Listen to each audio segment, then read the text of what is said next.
यो गीत रेडियोका लागि होइन, यो त भान्साको धुवा, आमाको थकान र मेरो नबोलेको मन हो। बिहानको चिया उम्लिँदै आमाको हात काँपेको, उहाँको हाँसो उस्तै छ तर आँखाले धेरै भोगेको। म स्कुल जान्थे सपना बोकेर, जुत्ता पुरानो, कापी भन्दा भारी थियो मनको भार सानो। ब्यागभित्र किताब कम, जिम्मेवारी धेरै, आमालाई कहिले भनिन मेरो मन कति भारी छ, किनकि उहाँकै काँधमा पहिले संसारको भार छ।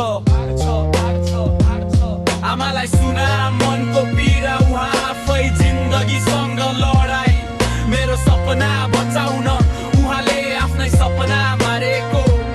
आमालाई सुना मनको पीडा, उहाँ आफै जिन्दगीसँग लडाई, मेरो सपना बचाउन उहाँले आफ्नै सपना मारेको।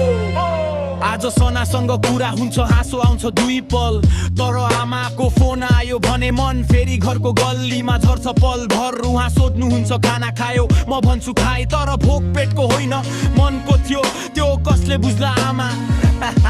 मेरो गल्तीमा पनि उहाँले दोष लिनु भयो, मेरो हारमा पनि उहाँले आशा मार्नु भयो। आमालाई सुना मनको पीडा, उहाँ आफै जिन्दगीसँग लडाई, मेरो सपना बचाउन उहाँले आफ्नै सपना मारेको। आमालाई सुना मनको पीडा, उहाँ आफै जिन्दगीसँग लडाई, मेरो सपना बचाउन उहाँले आफ्नै सपना मारेको।